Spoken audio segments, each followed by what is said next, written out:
Le soleil frappait fort sur les terres rouges du village de Narok. Le vent chaud soulevait la poussière, les chèvres broutaient paresseusement, et les enfants couraient pieds nus, la peau brillante de sueur et de rire.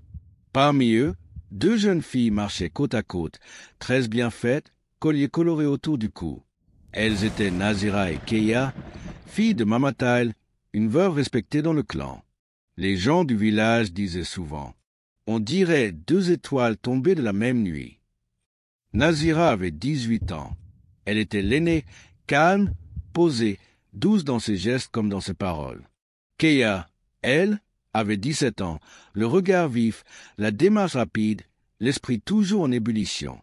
Là où Nazira avançait avec prudence, Keia bondissait sans réfléchir. Elles faisaient tout ensemble. Elles allaient au puits, dansaient pendant les cérémonies, préparaient les calebasses de lait. Et pourtant, depuis quelque temps, un silence s'installait entre elles. Un silence lourd.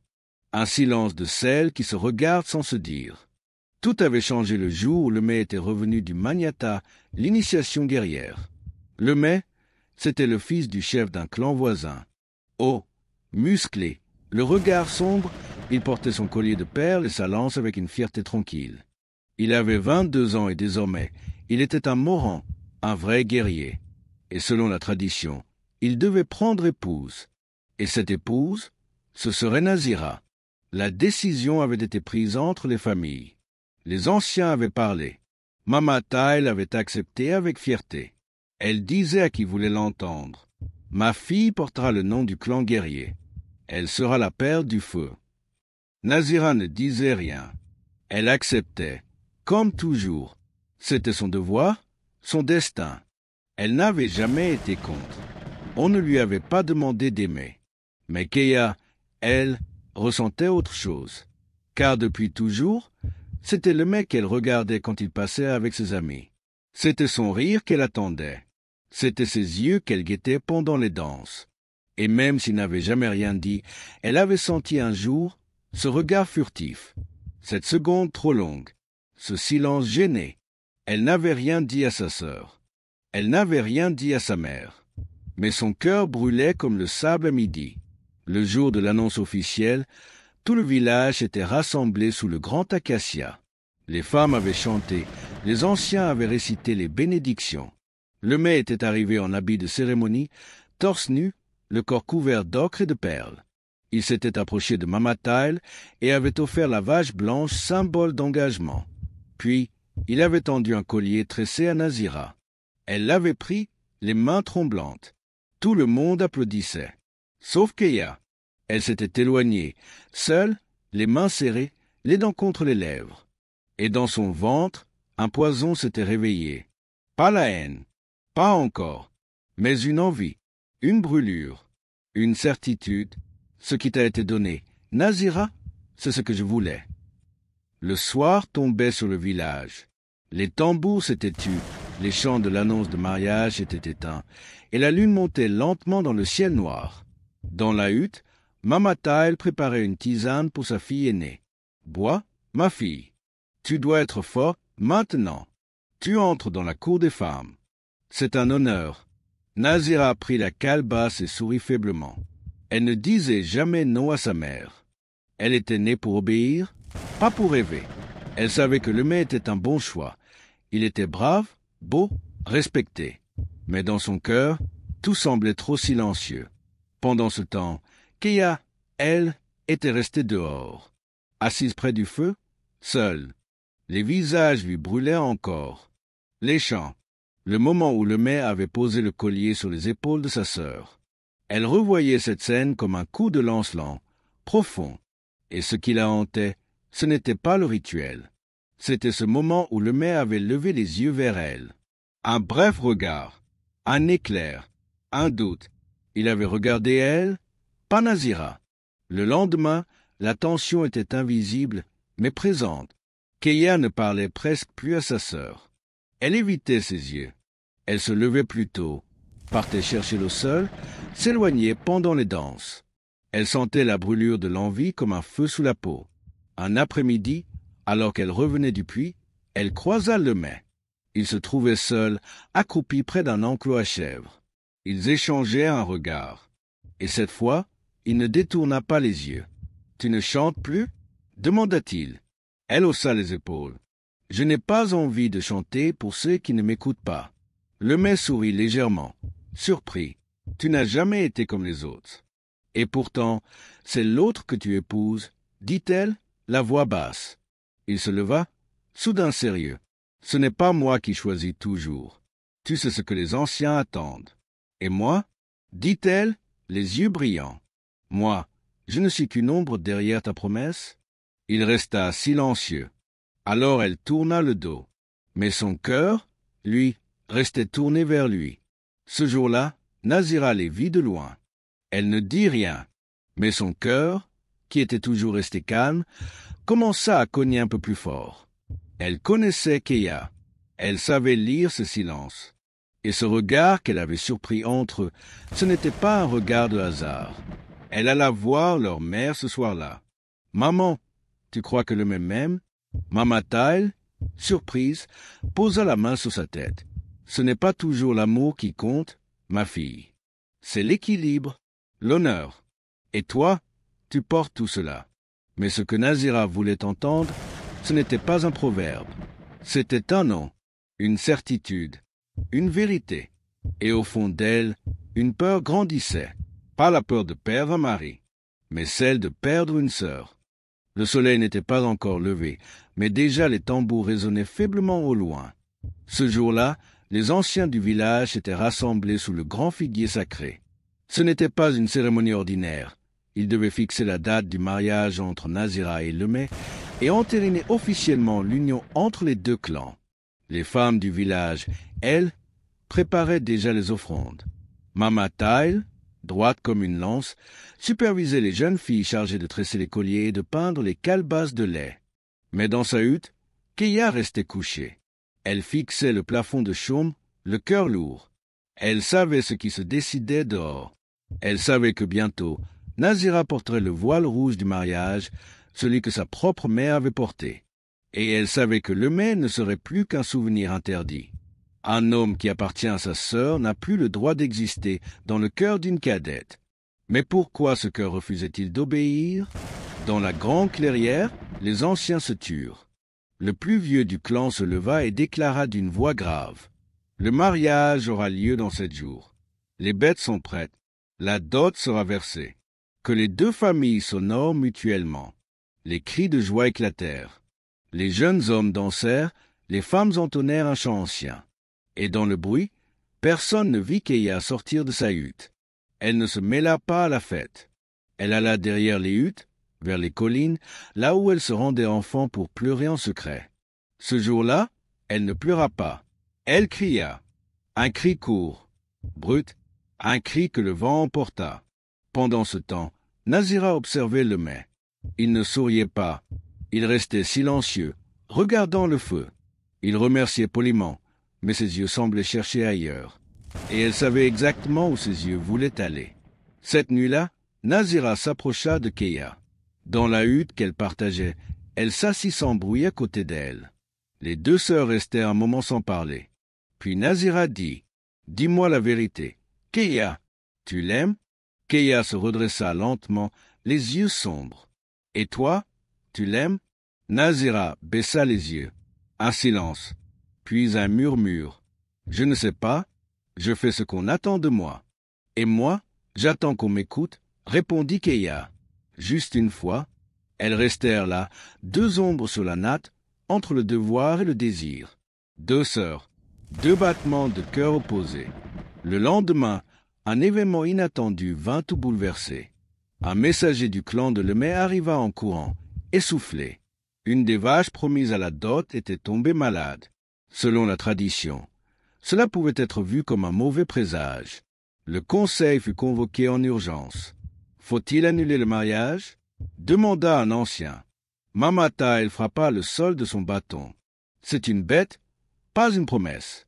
Le mariage doit avoir lieu. » Mais dans l'ombre, une voix s'éleva. « Keya, parfois, les signes sont là pour ceux qui veulent bien les voir. » Tous se tournèrent vers elle. Sa mère la foudroya du regard. Mais Keya n'avait plus peur. Elle venait, pour la première fois, de défier le destin. Le soir tombait sur Nahok, mais cette fois, il n'y avait pas de chant. Les tambours étaient muets. Même les enfants jouaient moins fort. Depuis l'apparition du mauvais présage, la vache malade, quelque chose flottait dans l'air. Comme un doute, comme une tension qu'on n'osait pas nommer. Dans la hutte familiale, Mama Tile était en colère. Elle ne criait pas, mais ses gestes étaient secs, ses yeux plus durs que jamais. « Tu n'aurais pas dû parler devant les anciens », lança-t-elle à Keia. « Tu as humilié ta sœur. Tu as montré ton cœur alors qu'il devait rester caché. » Keia ne répondit pas. Elle fixait le sol. Mais à l'intérieur, le feu montait. « Ce mariage n'est pas juste, » murmura-t-elle. « Ce mariage est ce qui a été décidé. Ce qui est honorable. Honorable pour qui? Pour toi? Pour elle? Ou pour celui qui ne parle pas? » Mama Tile la gifla. Un coup net, pas fort, mais profond. « Tu es en train de salir ton eau, » dit-elle. « Et si tu continues, tu ne seras plus la sœur de la mariée. Tu ne seras plus rien du tout. » Cette nuit-là, Keia ne dormit pas. Elle sortit, pieds nus, marchant entre les huttes silencieuses. Elle savait où allait Lemay après les conseils. Elle l'avait observé, suivi du regard, ressenti dans son ventre. Elle le savait, et elle le trouva, seul, assis au pied du grand acacia. « Je t'attendais, » dit-il sans même tourner la tête. Elle s'approcha. « Pourquoi tu ne dis rien, Lemay? Pourquoi tu laisses les autres choisir pour toi ?» Il soupira longuement. « Parce que dans ce monde, le choix est un luxe. Et si je partais? Si je fuyais ce village, ce clan, cette histoire, viendrais-tu » Il la regarda enfin. Son regard était lourd de silence, mais aussi de désir. « Tu me tentes, Keia, mais tu me tentes avec le feu. Et alors, je suis né dans le feu. » Elle s'approcha, posa sa main sur son torse. « Dis-moi que tu ne m'aimes pas, et je pars. Je disparais. » Il resta muet, et ce silence valait tous les aveux. Alors elle l'embrassa. Un baiser court, volé, interdit, un baiser qui brûla les deux. Puis elle s'enfuit, comme le vent. Le lendemain, Nazira se leva tôt. Elle sentit que quelque chose avait changé. Keia n'était pas rentrée. La natte était froide. Le vent aussi. Quand elle sortit, elle vit sa sœur, là-bas, près du fleuve, seule. Elle s'approcha lentement. « Tu as été avec lui ?» Keia se retourna. Elle ne nia pas. Elle ne cria pas. Elle dit simplement « Tu ne l'aimes pas. Pas vraiment. Et toi, tu l'aimes assez pour me trahir ?» Un silence les frappa comme un fouet. « Ce n'est pas une trahison, Nazira. C'est une guerre, et dans cette guerre, je me bats pour vivre, pas pour plaire. » Nazira recula. Pour la première fois, elle vit sa sœur comme une ennemie, une rivale, et dans son cœur, le feu aussi se réveilla. Un feu plus froid, plus tranchant, le feu du choix. Le village tout entier se préparait pour la cérémonie du Kilel Shamapenzi, le sommet de l'amour.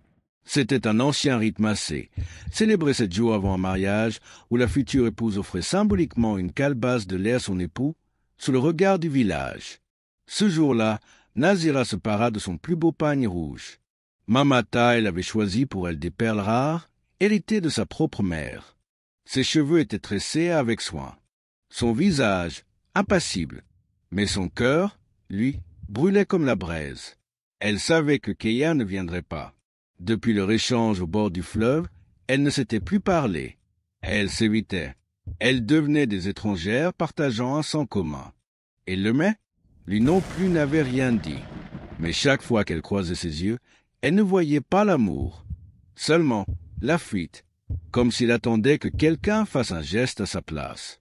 Au centre du village, les femmes disposaient des nattes tressées, les tambours résonnaient, les enfants couraient, excités. Tout le monde attendait la calebasse. Nazira entra dans le cercle, droite comme un acacia, la calebasse à 2 mains. Elle s'avança lentement vers Lemay, qui l'attendait, torse nu, les bras croisés, silencieux. Elle s'approcha, et soudain, une voix s'éleva. Il ne la mérite pas. C'était Keia. Le village se figea. Elle s'avança dans le cercle, seule, sans bijoux, sans tresse, sans peur. Ils ne méritent pas ta loyauté, ni ton silence. Mamataël se leva, furieuse. Keïa, tais-toi. Mais elle continua. Cette nuit-là, tu étais là, Nazira. Tu le sais. Tu m'as vu. Tu l'as senti. Alors ne fais pas semblant. Je ne suis pas une voleuse. Je suis celle qui l'a regardé. Un murmure parcourut l'assemblée. Nazira trembla. Elle regarda le mets. Il ne bougeait pas, ne disait rien. Alors, lentement, elle leva la calebasse au-dessus de sa tête et la brisa au sol. Le lait coula sur la terre. Les femmes crièrent de surprise. Un silence de pierre s'abattit.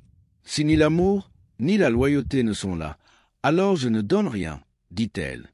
Et elle partit. Plus tard, dans la hutte, Mamataël pleurait. Elle frappait le sol de ses mains.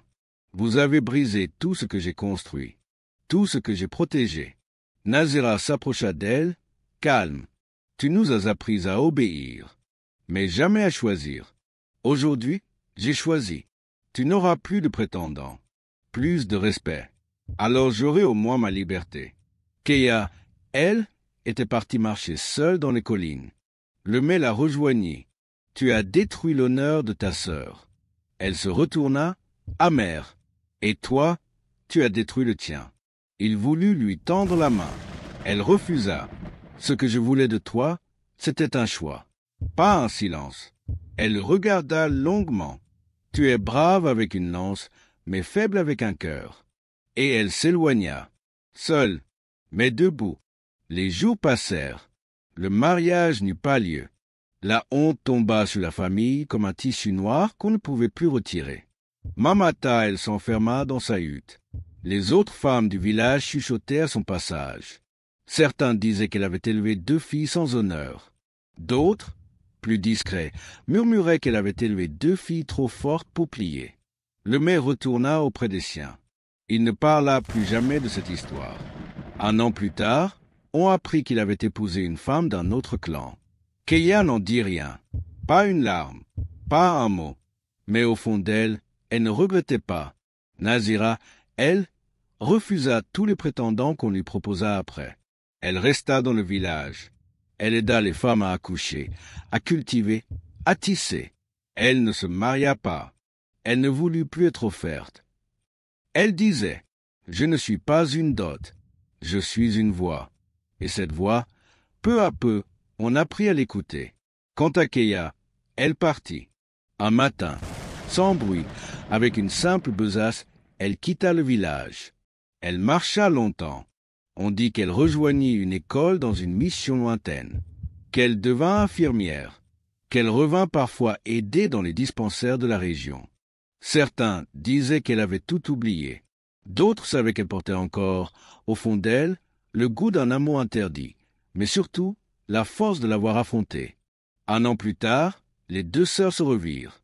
C'était un jour de marché, une coïncidence. Keïa portait une robe simple, un carnet sous le bras. Nazira vendait des colliers. Quand leurs regards se croisèrent, un frisson passa. Il n'y avait plus de colère, plus de rivalité. Juste 2 femmes qui avaient survécu à ce que peu comprennent. L'une avait choisi de rester, l'autre de partir. Mais toutes 2 avaient refusé de se trahir elles-mêmes. Keïa s'approcha. « Tu es belle, dit-elle. » Nazira sourit. « Et toi, tu tiens droite. C'est la plus belle posture qu'une sœur puisse avoir. » Elles ne s'embrassèrent pas. Elles ne s'excusèrent pas. Elles se reconnurent. Et ce jour-là, sous le soleil d'Afrique, 2 anciennes rivales se croisèrent, en paix. Non pas parce que tout avait été guéri, mais parce que tout avait été dit. Elles étaient 2 sœurs, unies par le sang, séparées par un regard. Elles ont grandi sous le même toit, bu le même lait, écouté les mêmes histoires. Mais le jour où l'amour s'est invité entre elles, tout a changé. Et pourtant, malgré la jalousie, malgré la douleur, elles ont tenu debout. Pas comme ennemies, mais comme 2 femmes qui ont refusé de se taire, de trahir leur cœur. Cette histoire, c'est celle de Nazira et Keïa, mais c'est aussi celle de tant de femmes en Afrique et ailleurs, prises entre la tradition et le désir d'exister autrement. Si toi aussi tu crois qu'il est temps de donner la parole à ces histoires, Si toi aussi tu veux entendre la voix de celle qu'on ne montre jamais, alors abonne-toi à cette chaîne. Ici, chaque récit est un miroir, chaque silence devient un cri, et chaque femme debout est une histoire qui mérite d'être entendue.